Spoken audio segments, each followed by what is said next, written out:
What's up, everybody? My name is Fitz. Welcome to the Let's Argue podcast. I am your host. Hit that like button as you're coming in because tonight we have a great topic. Man, I'm just excited.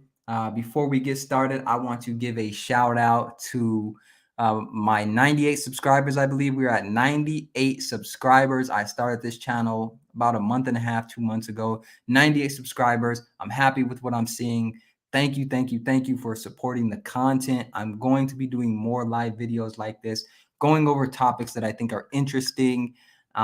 What I do, for those of you who are tuning in for the first time, or maybe you never seen me, what I do on my channel is I react to just things that are happening in the culture, give my sociological and psychological perspective. That is my background: psychology, research, sociology, entrepreneurship. I am an entrepreneur myself. I do coaching. I in the real estate industry, all those great things. And what I want to do is I want to add a different perspective to what's out there, and I want to do it more from like an academic or just an intellectual perspective, and just really add value. That's it. So don't want to talk your ear off. Let's get right into it.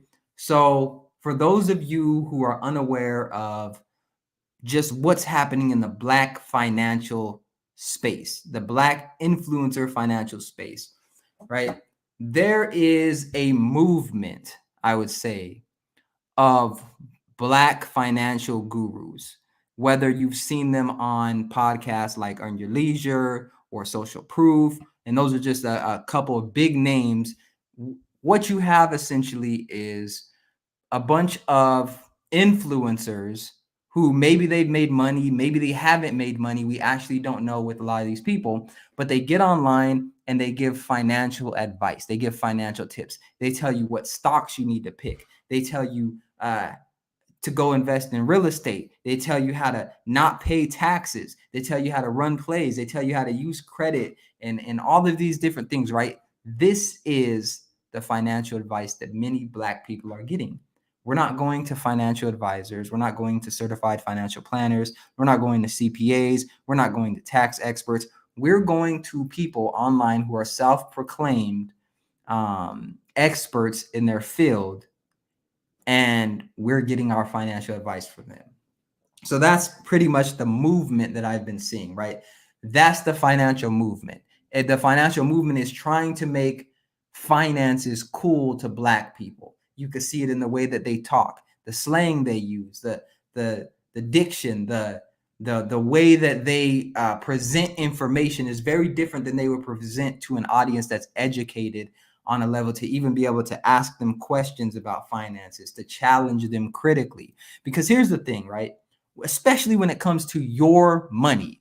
When it comes to your money, you should not give a damn how you make somebody feel when they're trying to take your money from you. And when I say take, I'm not talking about stealing. I'm talking about they want you to part ways with your money and give it to them for something in return. But they don't want you to ask any questions because you're Black and they're Black. And because you're both Black, you should trust them. You should ask no questions about your money. And if you ask any questions about what your money is going to generate for you and your family, it's because you're a coon. It's because you don't love Black people. It's because the white man has you under his thumb like that. This is some of the things that I hear online. When you ask reasonable questions to these Black influencers about your money, you're an Uncle Tom. You're a house Negro. You're a coon. You're all these things when it comes to your money that you worked hard for. When it comes to your money, you should not ask any questions. That's some of the culture that I've been seeing around Black influencers in this financial space. Okay.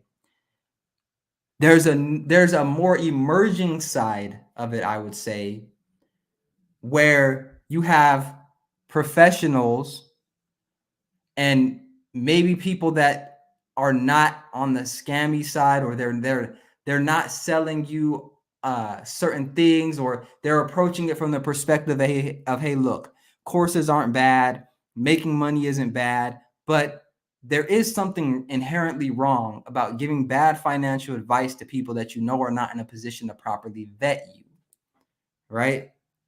That space is where scammers are being called out. Where when people say, "Hey, you can invest in real estate and make $1 million tomorrow," or "We're gonna give me money and I'll get rid of your mortgage," right? Things like that.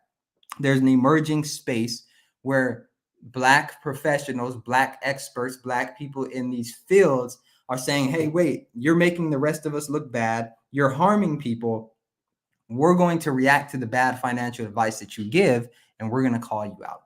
So those are the two spaces that I'm going to be discussing tonight. The space over here where you have podcasts and you have people getting on those podcasts and giving you financial advice that may be harmful and that plays on the psychological and financial deficits that Black people have.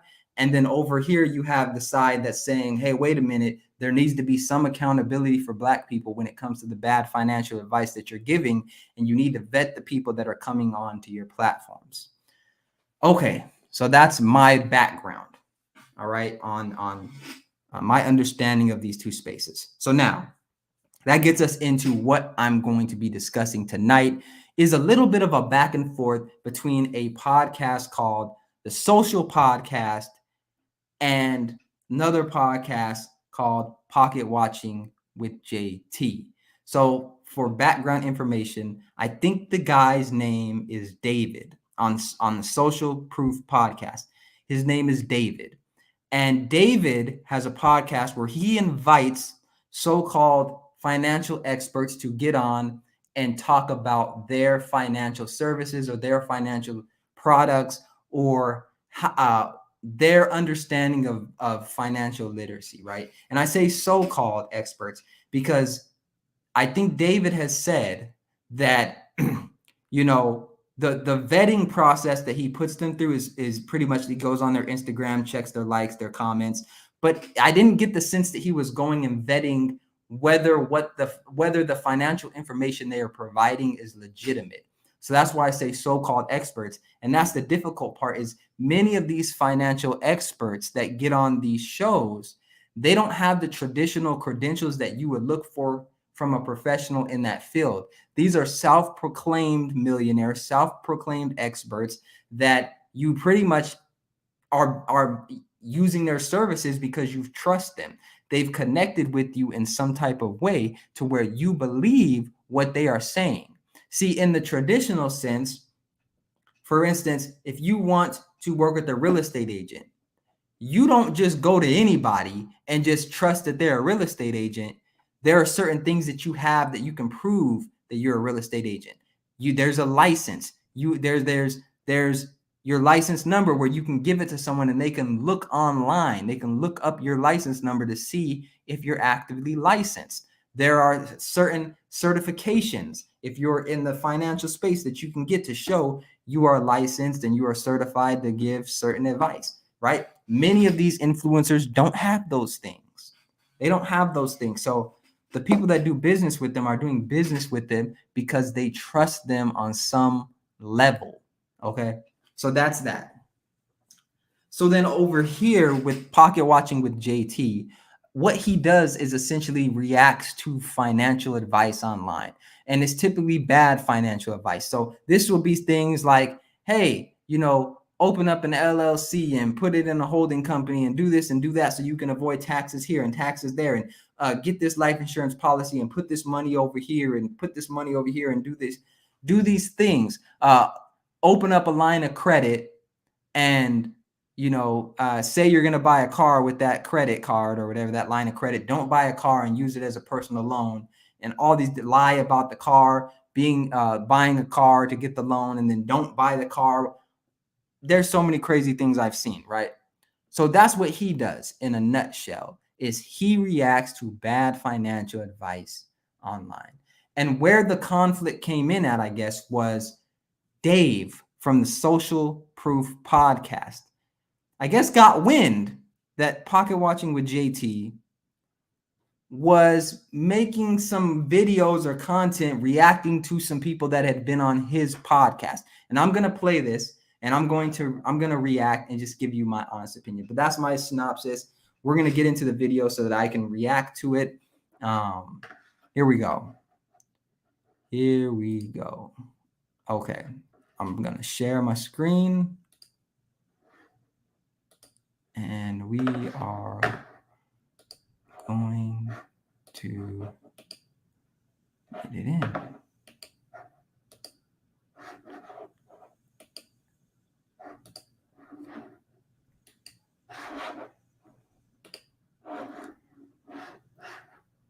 All right. Here we go.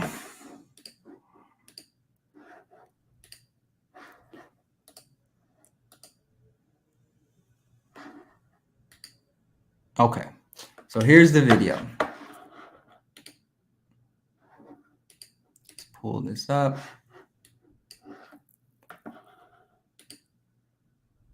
Here is. Okay, so here we go. All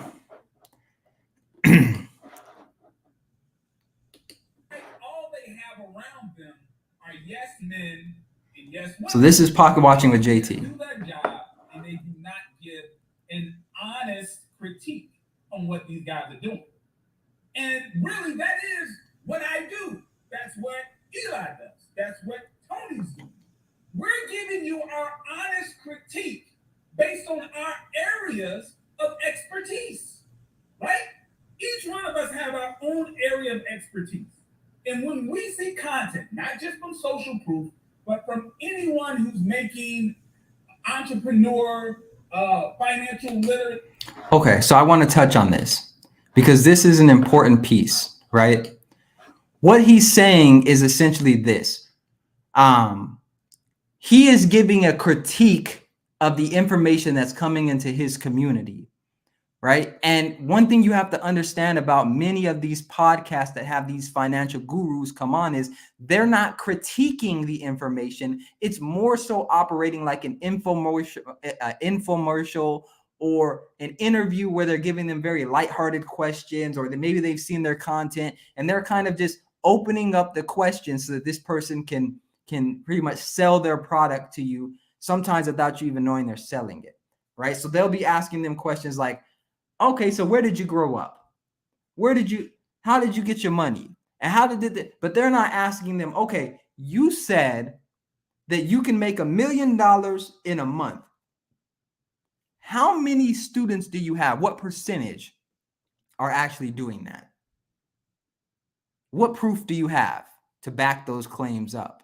They're not asking them those type of questions. And that's what JT is talking about.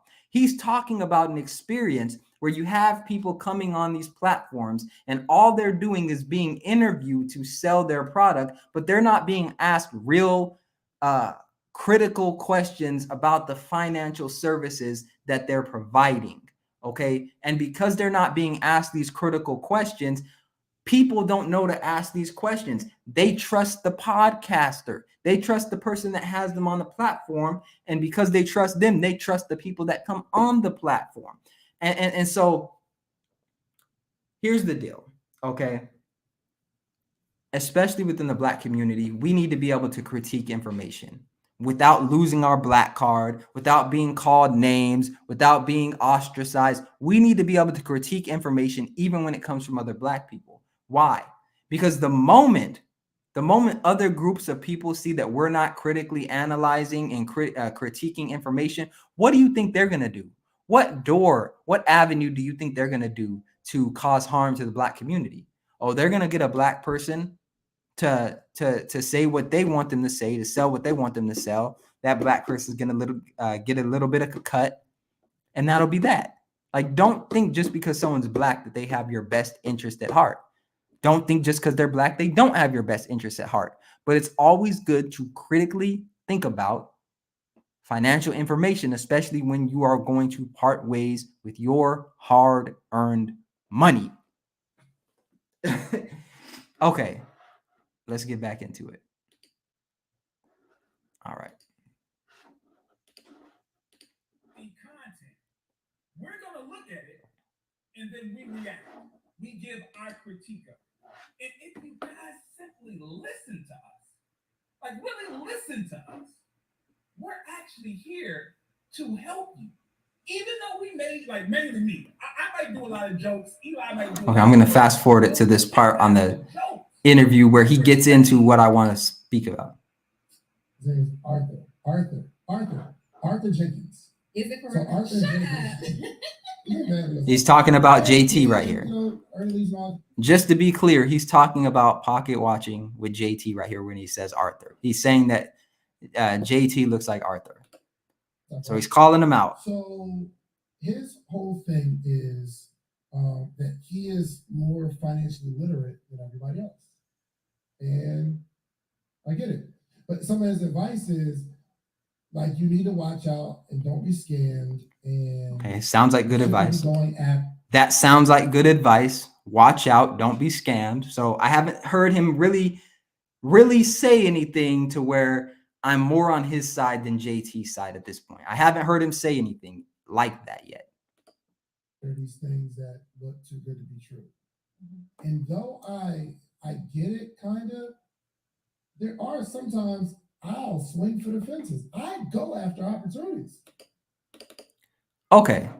So right here, I want to touch on something. Right? You go for opportunities. You swing for the fences. Okay. What type of message do you think that that's sending to your audience who you understand is the Black community? And many of us are not only financially illiterate, but we lack the skills and ability, I guess, to read and comprehend text. This is what the data shows us. Many Black people struggle with reading comprehension and writing. And so you're telling your audience, hey, you need to swing for the fence. If somebody's giving you scam advice or fraudulent information, swing for the fence and just hope that you win. Just throw your hands up, hope that you win. Swing for the fence. Like there's a difference between promoting people who you know are not giving good, sound advice, and here's a tried and true formula. If you put the hard work in, there's a viable path forward. That's very different. Like I get it. I'm an entrepreneur. I understand that there are risks in entrepreneurship, but there being risks in entrepreneurship is very different from someone who is just giving you information, whether it's true or not, it doesn't matter. They're telling you something that may actually harm you, and they're saying, go out there and do it. Right? I can't get on board with that, but let's see what he's going to go. Let's go. I do it. All right. So let me address that a little bit because clearly there's a miscommunication. Okay. I'm going to fast forward it to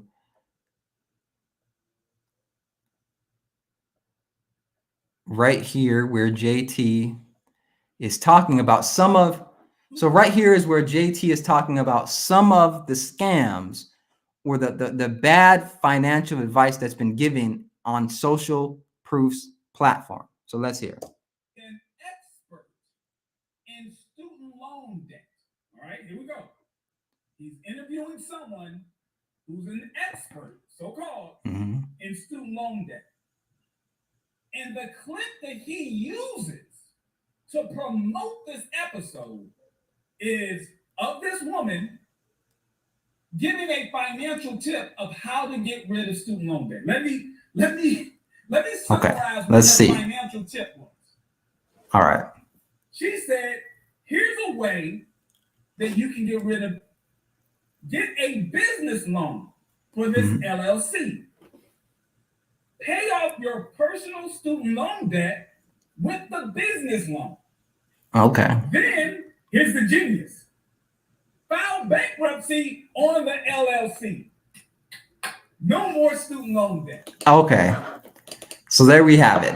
So someone came on the platform, Social Proof Podcast platform, talking about they can get rid of your student loans. Okay. No, they can't get rid of them, but here's how you get rid of them. open up a business, essentially, take out a loan for that business, use that loan to pay off your student loans, and then file bankruptcy. And understand this, JT is coming from the perspective of a certified financial planner. And so when he's talking from the position of a professional who studied ethics and studied certain things that maybe these other gurus, or these, I don't want to say other gurus because he doesn't say he's a guru, but these black financial influencers, they're more so like, oh, I found out how to do this and do that, and you should do this too. But they may not know the other side of what happens with that. And that's what seems to be a reoccurring theme, is that many of these black influencers in the financial space, they'll tell you how to run the play, but they don't want to talk about the consequences of if you get caught running that play, or what can go bad running that play. I liken it to this analogy, right?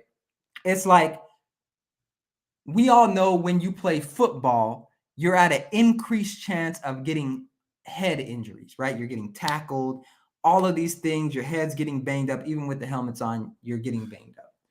Now, that would be like when they advertise football and they talk about, oh, it's good for your health. It'll build teamwork. It'll build all these things, but they don't tell the parents, hey, there's X% chance that your kid may end up with brain damage, or X% end up with brain damage if they go on here, and here's this information, right? So you're leaving out key information that somebody may need to make a fully informed decision. Just like when I was in college and I was doing my working on my graduate degree and even my undergraduate degree, when we were doing research, we would have to tell people, we would have to make sure we got informed consent. And what we would have to do is make sure we tell people, hey, here are some of the risks with being a part of this study. We're doing a psychological study. We're showing you negative imagery. If you have depression, you may get triggered, right? If you're insecure and you do this study, you may get PTSD if we're talking about something similar, or whatever side effects we thought, whatever risks we thought could be associated with the study, we inform them of it. But with many of these black financial influencers, they're not informing the audience of what can go wrong with this financial information, this financial advice, right? They're not informing them of what can go wrong. That's like somebody who drinks and drives a lot, right? Somebody who drinks and drives a lot, and they tell you, oh no, I drink all the time. I drink all the time and drive. I've never gotten an accident. That's what they're saying. I drink all the time. I've never gotten an accident. Blah, blah, blah. Right? And that's all they tell you about drinking and driving. Look, I got away with it, but they don't tell you about the countless people who didn't. They don't tell you about what can happen if you get caught. They don't tell you about what can happen if you end up killing somebody while you're drinking and driving. They're not telling you that information. Why? Because if they're trying to sell you a course, or they're trying to teach you how to drink and drive and get away with it, they don't want you to know that stuff. And many of these black financial influencers, they don't want you to think about the other side of it, because then you may not buy their course, or you may not buy into what they're doing. So be careful. All right? Be careful. We're going to continue.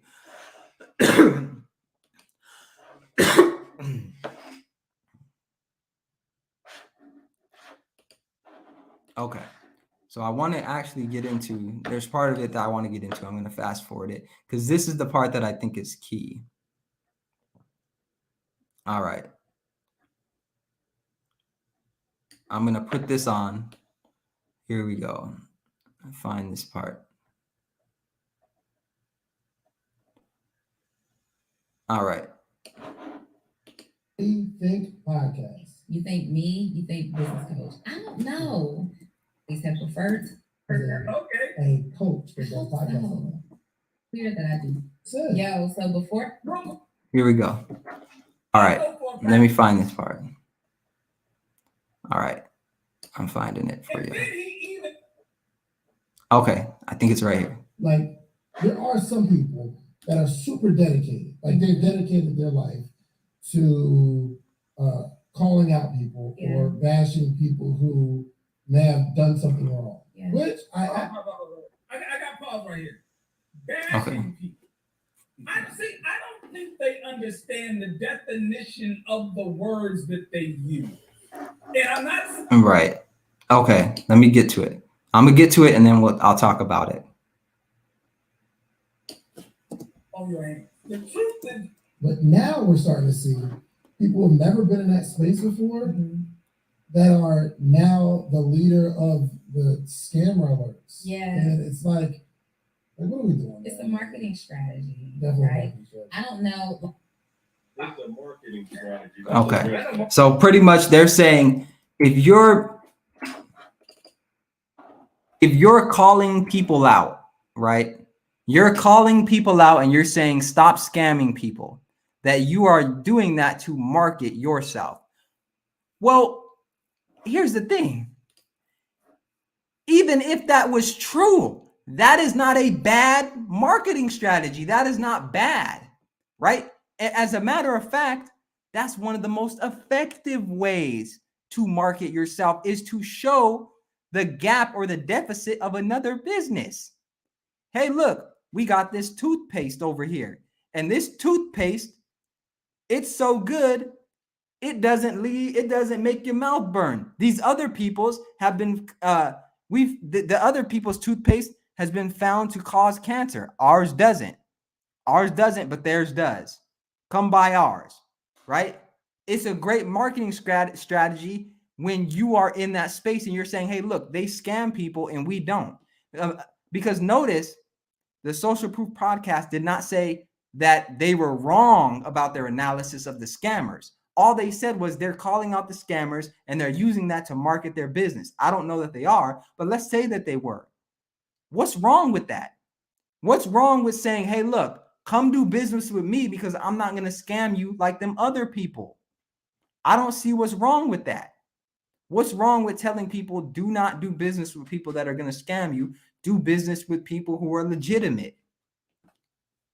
That just makes sense to me. I don't know. Maybe I'm crazy. All right. these podcasts, when money's drying up, you can probably get on. They are. So tell microphone. Here's the part that I want y'all to see, where he said, okay, I think Rashad said it beautifully. He did a clip where he was talking about like scammers, like, yo, I don't care who you are. He's like, yo, we don't want EY was made aware that okay, trying to get to this part. you owe them those people. One, how do you know a scammer? Yeah. You know what I mean? Like some of y'all that's in the comments, like, oh, you should have known. You got scammed by your last boyfriend. First off, Ooh. there's a bunch. How do victim blaming. Okay. So I'm trying to find this part. I think this is it. $1 million worth To get more asserted in based business, but not shooting. Okay. There's no limit. Here we go. so I'm trying to scam them, but neglect? Yeah. Right? And that's the point. They're and people being Notice how. And by the way, the reason I'm on JT's post or video is because the original video, I believe, was taken down. I believe it was taken down. Okay, I think this is it where he says what I want to get into.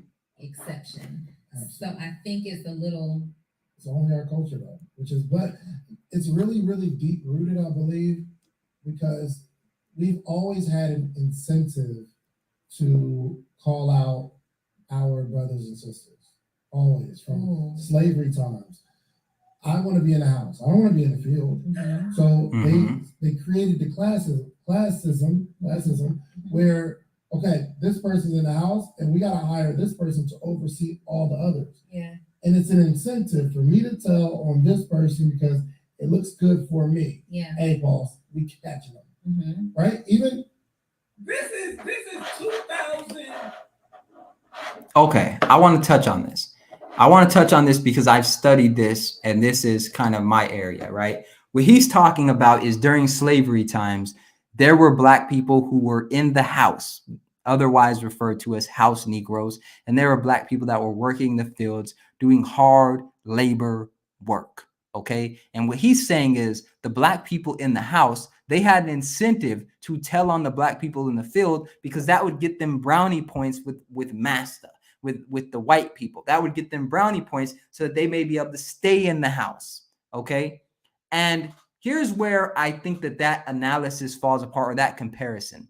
One, what JT is doing and the other people on that podcast, when they're calling out scammers, they're not going to white people. They are going to their Black audience and telling their Black audience, do not fall for these scams. Because many of the people, the audiences of these Black financial influencers are Black people. So it falls apart because in slavery times, Black people were telling white people to get Black people in trouble. Right now, they're telling Black people not to get other Black people in trouble, but to warn them, don't do this.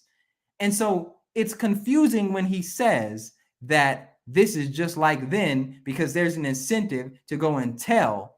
But it's like, isn't there an incentive for you as well to have scammers on your platform that are giving bad financial information? See, and that's the problem. He never addresses the scammers. He never addresses them and says, hey, look, if you're a scammer, don't come on my platform. If you're a scammer, we're going to vet you. If you're a scammer, you have no place here. All he's talking about is if you're calling out scammers, you should be ashamed. And see this, I'm about to break this down. All right. There's a sociological term called anomie, ANOMIE, if I'm remembering correctly. It's a sociological theory that states, or that hypothesizes that when you don't have a system in place that regulates normalness and it starts to decay, that's when you start getting dysfunctional behavior. When there's a rapid change in systems all the time, you start getting decay, you start getting dysfunctional communities. And this theory goes, the example this theory uses when I studied it was talking about when you get closer to an inner city, that's when you see the most change. That's when you see the most crime, because the standards there, the systems there, closer to the inner city are changing so much. There's so many different groups of people with so many different values and ideas that when you get those people together, that's why you see more crime, is because the standards there are not as set in stone as when you move farther away from the inner city. And now you're moving into a neighborhood where many of the people think alike, or there's standards, or you're living in a neighborhood where people they don't live by the code of the streets, where if there's somebody doing something in your neighborhood and you call the cops, you don't have to worry about your home getting shot up because those people aren't on demon time like that, right?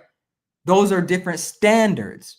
And what's happening here is the same thing, right? In the Black community, there are not standards and practices in place for how we should learn about financial literacy and how we should get information and how we should hold Black people accountable. There are not standards. That's like, we don't have them. There are some cultures where you go to and you know exactly how to hold the other people accountable. There are rules that have been in place and regulations that have been in place for years. We don't have that in the Black community. Right? As a matter of fact, in the Black community, our system is don't say anything.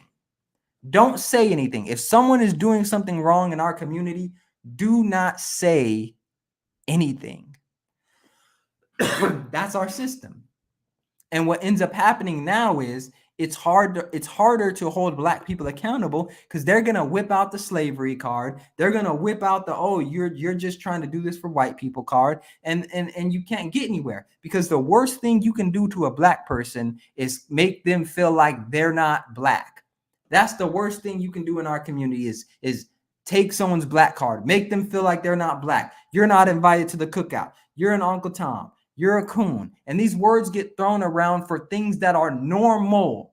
It is dysfunctional to not speak up and say something when you see someone doing something wrong and it's affecting your community in a negative way. It is dysfunctional to go and shoot somebody's house up because they are telling on you for committing a crime that is impacting the youth and the elderly and the young folks and all the people in your community. That is dysfunctional. It is dysfunctional to not say something when Black people are scamming other Black people because they know that we are financially illiterate. They know that many of us have reading comprehension issues.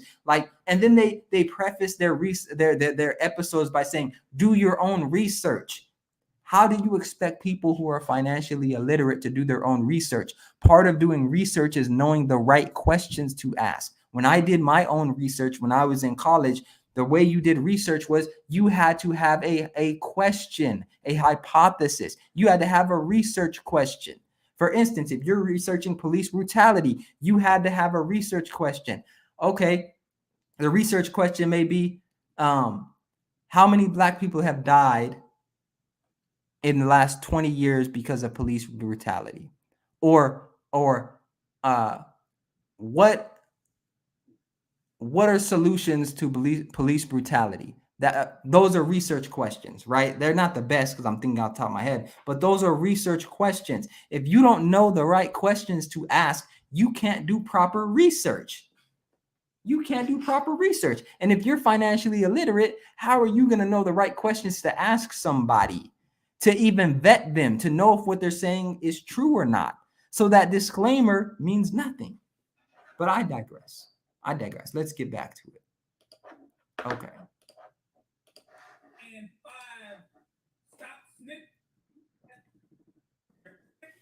Crime is like a business. I think Let's see.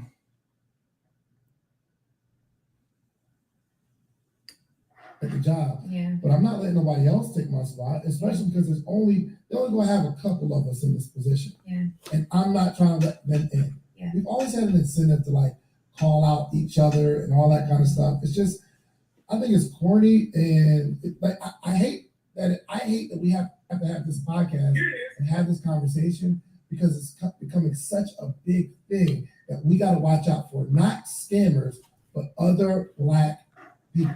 Yeah. And Shasta, we got to lead a turn. Okay. So right there, let's talk about this. Let's talk about this. So he says right there in his own words, it's a problem because we don't need to talk about the scammers. We need to now worry about the people that are calling out the scammers. What? What are you saying? What are you talking about? How is that a problem? I'll tell you how it's a problem, all right? Because you're lazy and you don't want to do the work. That's the only way it's a problem. It's the only way it's a problem is if you don't really want to vet the people that are coming on your podcast, and it's going to be more work, more money for you, more effort, and you may actually have to learn something about financial literacy.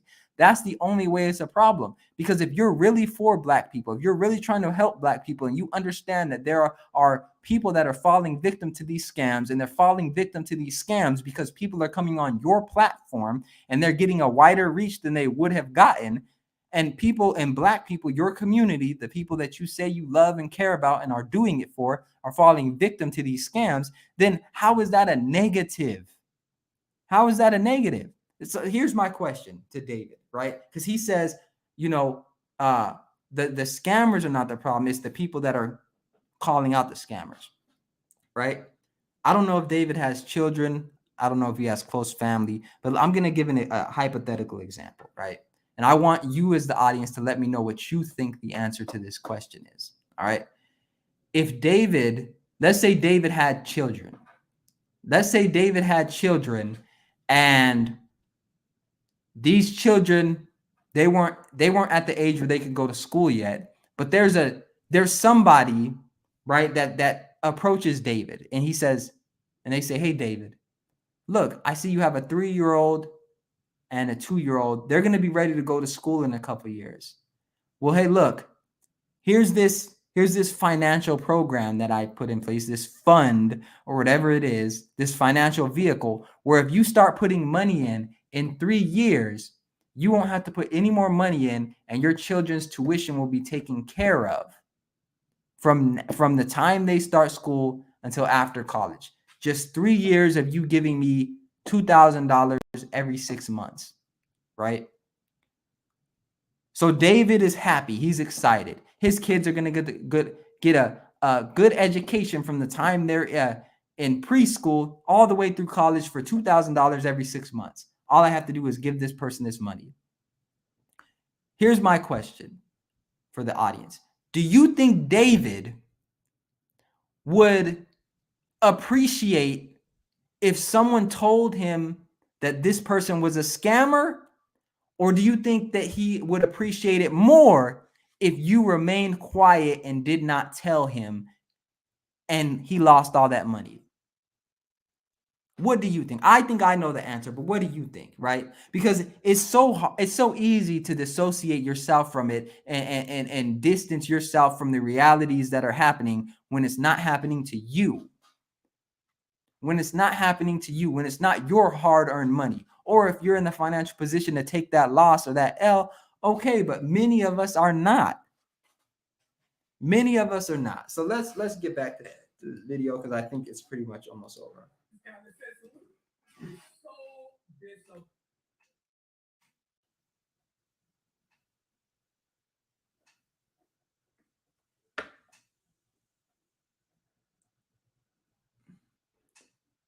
Okay.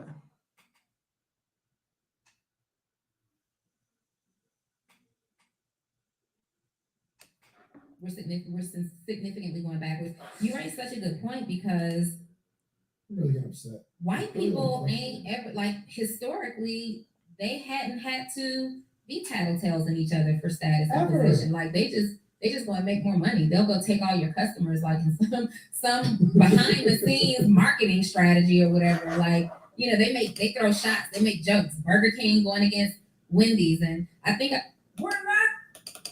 Here's okay. Here's another misconception. Like people want to, and here's where I think that this is actually making it seem like Black people are stupid, or making it seem like if we're the only ones doing something, there must be something wrong with it, right? Because let's say that were true. Let's say that white people don't call other white people out and hold them accountable when they're scamming other people. Why does that mean that Black people shouldn't? Right? If something is right, it's right. Like if white people decide to let their own scam each other, why do we have to have that standard for us as Black people? Are we saying that if white people don't do something that we shouldn't do it either? Are we saying that we can only do something if white people do it? We can only hold Black people accountable if white people hold white people accountable. That's stupid. That don't make no damn sense. We can only hold Black people accountable if white people hold white people accountable. That doesn't make any sense at all. We should hold Black people accountable because it's for the betterment of our community. We all get better when we hold Black people accountable. You get stronger men, you get better youth, you get better outcomes, you get better husbands, you get better wives, you get better policies, you get better jobs, you get better education, you make more money, people are more happy, they're freer. When Black people hold Black people accountable, it's beneficial to everybody. The only people who don't want to hold Black people accountable are the people who are making money off of Black people in a way that they benefit off of Black people being ignorant, or they don't want to hold Black people accountable because they understand that when you hold Black people accountable, you have to do better. If Black people held Black people accountable, then now you have to do better. You have to vet the people that come on your shows more. You have to actually learn the information. You actually have to be involved. You have to be tied to the results that other people get from the people that come on your platforms. It's a responsibility. Okay. And I'm going to end right there. Okay. As far as reviewing that video, I'm going to end right there. And one thing that I'm going to say this. Okay. When we talk about Black culture and Black people tapping into that culture, there has to be some standards. There has to be something where we say, you don't just get to tap into Black culture and walk away and you benefit and we don't. If you want to tap into this culture, you know, and you're Black and you want to use your culture and you want to use Black people to uplift yourself, it has to be a win-win for everybody. Like, you can't sit there and talk down on white people and say, oh, well, white people come in and they take money and they do this and they do that and blah, blah, blah. And you're not going to do better. Like, are you mad at white people for doing it, or are you mad that you're not able to do it? Like, let's be real. Are you for Black people, or are you for white people not doing it? Because there's a difference between being for Black people and being against white people. Are you against the exploitation, or are you against white people doing it? Are you against scammers, or are you against white people scamming? Right? Are you okay with scamming as long as you're benefiting from it? These are all critical questions, right? And so I would have to say, when it comes to this versus this social proof podcast versus pocket watching with JT, I'm going to have to side more with JT, who is the certified financial planner, not just because he's a certified financial planner, but because what he's saying makes more sense. It is absolutely ridiculous and ignorant to say that calling out Black scammers is hurting the Black community. If calling out Black scammers is harming the Black community, what's helping the Black community? Can we start that? Like, if calling out people who are financially taking advantage of people who are financially illiterate and who do not have the best scammer detector, if that's harming the Black community, what's helping? Because if he's saying that's harming, then by contraindication, it must be helping the Black community for Black people to get scammed, right? Oh, is that what he's saying? I mean, that's the opposite of what he's saying, right? If it's harming the Black community for Black people to hold other Black people accountable when they're scamming Black people, then the opposite of that is Black people not holding other Black people accountable when they're scamming. So logically, what he's saying is that, hey, scam Black people because that's better than not scamming Black people. Listen, man, I don't know. But that's my time for tonight, man. Let me know what you think. Thank you for all of the subscribers. Thank you. As I get more people to come on these lives, I will take questions. I will answer things. Let me see. We have some comments. A good tear there. Okay, I got some comments. Hit that like button. Doom Guy. You went on a good tear there. Appreciate it, Doom Guy. We got Doom Guy in the building. Sorry I didn't see these comments. I was going on a tear like you said. I appreciate it. Thank you for the comments. I got to do a better job at looking at these comments when you post them. But thank you. Man, it's just crazy. It's just crazy what you get on the internet and see. But thank you for the support, everybody. I will be doing more of these lives. Have a good night and stay safe out here. Thank you, Doom Guy. Appreciate it. You have a good night too. All right, everybody. I'm out.